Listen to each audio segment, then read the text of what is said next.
What he represents is patriarchy. We're here to do work as men, as patriarchs. There's nothing more natural than being a father.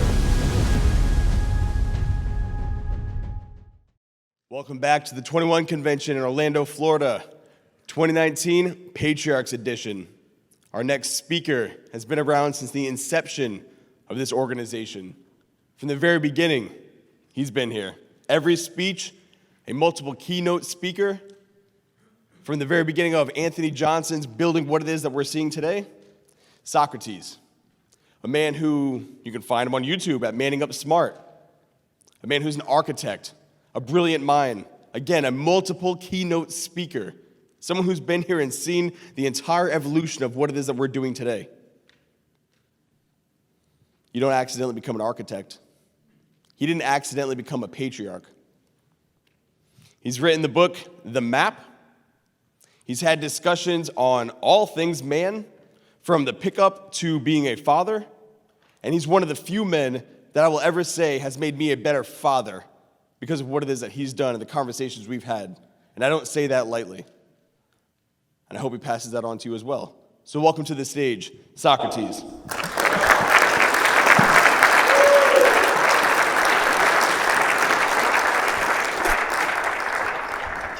Thank you.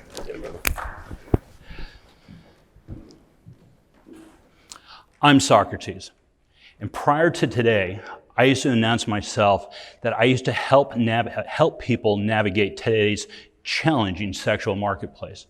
But today, I actually do get to do something more.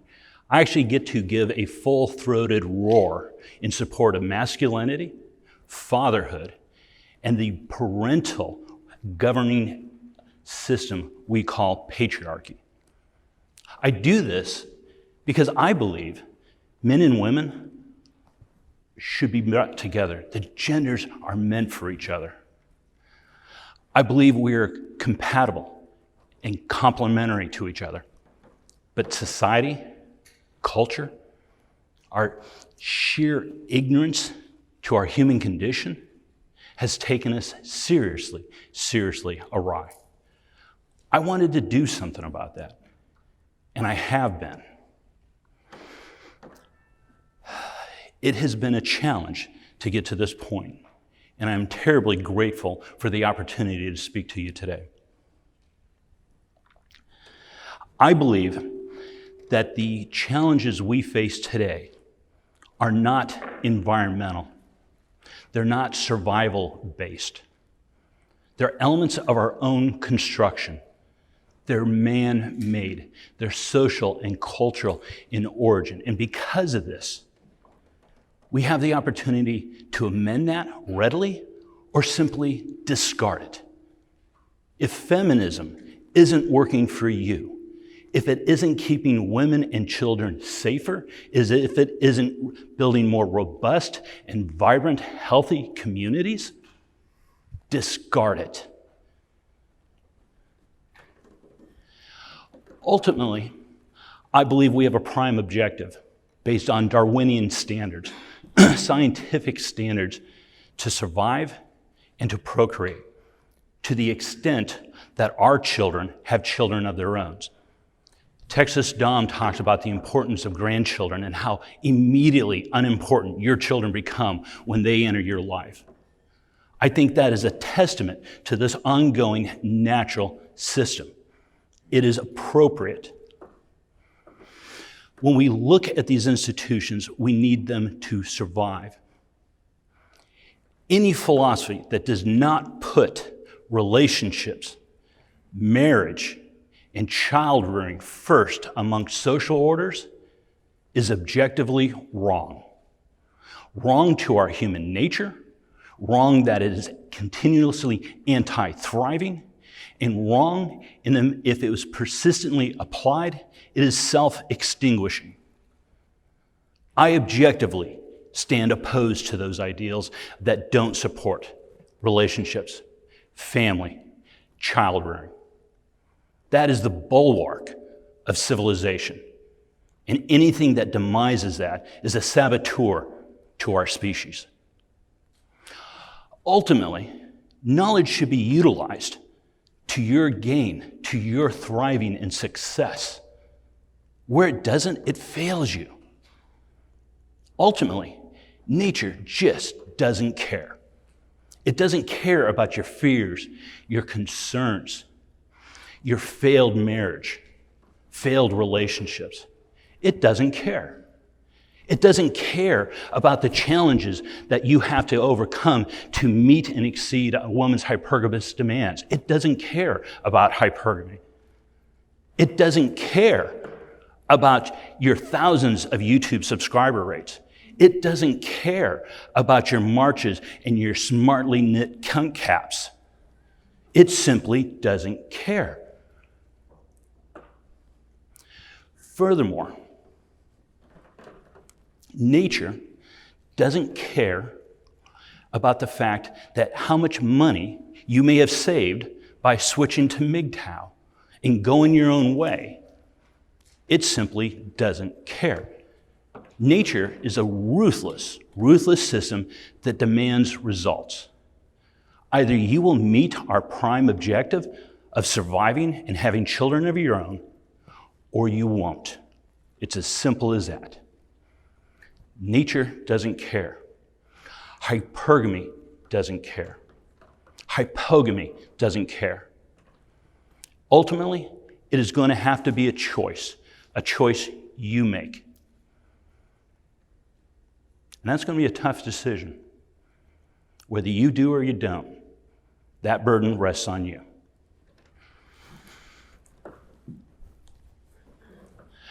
I also want to sit down and stipulate that you're an evolutionary success. You're a result of over 3 billion years of evolutionary history, the living, breathing end of that legacy. Oops. Here's a graph. This is 14 million years showcasing hominid evolution. All right? That's a considerable increase. It's a remarkable graphic study. As an evolutionary success, you are at the living end of over 150,000 years of human development. That's over 250,000 generations before you. I'm going to tell you, you have everything you need to succeed right now.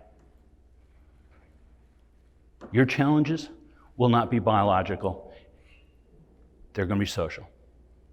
So let's take a look at this really quick. And as we kind of look in perspective, when we look at this 14 million year track line, and we're looking here is millions of years on the bottom, 14 million, and brain volume is an indication of intelligence as kind of a baseline. When we start looking at the very far end, we see primate development coming up and through, and about halfway across, we actually separate out from the chimpanzees. Chimpanzees go their own way. We can say bye, Felicia. She goes off on their way. We have gorillas next, then orangutans, and then we come up to Africanus. Okay? Interestingly enough, we're progressing slowly. Not really remarkable, nothing really special, and for the most part, it encompasses physical side dimorphisms, meaning that as you physically get larger, your brain kind of gets larger. Okay, so we're not talking a remarkable increase in intelligence here. There is, but it's not significantly something we're going to notice. But something interesting happens about 4 million years ago. It starts uptick. And we went from scavenging and foraging to a little more meat consumption. Okay? And that changed things. Nutrition matters. And nutrition spurred growth and development in ways in which we can see reflected in the fossil record. We can see it in our own evolution. Interestingly enough, as you cut where about 2.5 million years where it starts to arc up, there's a major behavioral shift. This is an indication where, honest to God, meat eating started becoming a major staple of our focus. Okay, it wasn't just small little game, little rodents, ants, insects, small fish. They started becoming bigger creatures. They became more predatory rather than prey. Interestingly enough, where it really starts to tick up is when we start discovering that animals savaged by predators, we could go over and use tools, stones, to crush the bones to extract fresh bone marrow, which was incredibly fat and nutrition and protein dense resource. That spurned other evolutionary strategies. Once you start utilizing tools, start implementing those sort of structures, you start seeing a big uptick. And what that's truly indicative of is now we're going after bigger and more consistent prey, animals larger than us. We're making our mark on the predatory scene. To the extent, we're now also doing it collaboratively. We're hunting in packs. And if you've ever seen the videos of hyenas attacking a lion, how it's consistently done, I can guarantee you we were doing similar type things. We're still primarily on all fours. We had the ability to raise up. We moved out of the branch and tree area. We're now crossing grasslands and savannas, and we're primarily a meat eater. Ultimately, what ended up happening is we got good enough in our skill that we started using specialized tools. And those tools allowed us to actually get considerable amount of meat. And you are the man when you do that. You are bringing home, quite literally, bacon in surplus, which allows you to even grow your families larger even still. In many cases, you actually can lift your head up, throw your shoulders back, take pride in what you're doing, and do your strut, right? You are Homo erectus. Take a look at that. Look at that. You see that? Bipedal. 2 feet. We're now standing on 2 feet. That starts happening here. And it is a remarkable exchange. This continuation upward, diet plays a role, obviously. Technology plays a role. It helps us even more. We have more refined tool points. We now have spears. We have other hunting, implementing, clothing, things that make life easier, things that make survival easier. But that line, going almost vertical like that, that's not the only thing that happened here. The remarkable thing that happened here was the degree and investment in childcare and parenting skills. Previously, we're a primate. Previously, we'd usually maintain infant care until about 2, 3, 4 years old, which would explain our mammalian reflex for serial monogamy, okay? And the serial monogamy typically would rotate for during the birthing seasons, every 5 to 7 years, so that you have to maintain a child, and once a child's able to actually maintain itself, integrate into the pack or the family storage group, it's kind of fending for itself, and in a sense, an operational adult at 5 or 6. This is starting to change here dramatically. Gestation development is extended much further out, probably 8, 9, 10 years. All right, where we start to see Homo sapien Neanderthalis take place, the Neanderthal, who was a thinking, breathing relative to ours that had many of the attributes that we recognize today as human. All right, but ultimately, we're at the top because of the things that make us human. Much of that, a tremendous amount of that, is going to be culture, societies, how we organize and structure our lives in families. It's one of the defining characteristics. And there we sit. It's a great story. The only problem with that story, it's not complete. We're not Homo sapiens. We're Homo sapiens sapiens. That's us. And that's fucking embarrassing. It's actually, if you really look at it, not only have our brain sizes shrunk, and that's a 15 to 20% reduction in size, our brains, and this is a humiliating part, are smaller than the fucking Geico commercial caveman.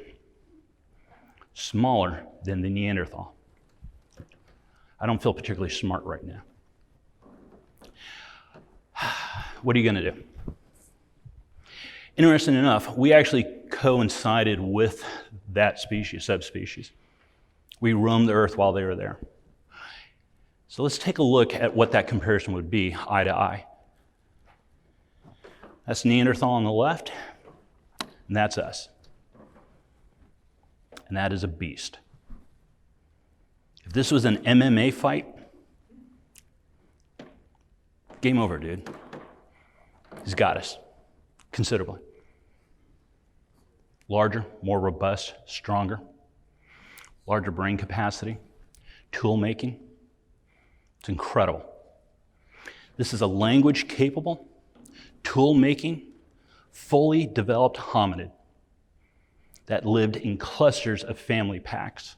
They didn't operate alone. You're not going to come across one like an lion out in the wild. You're going to come across a group of them. What makes this even worse is we didn't evolve parallel to each other.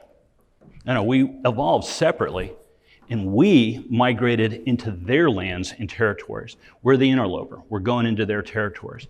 How well do you think we were received?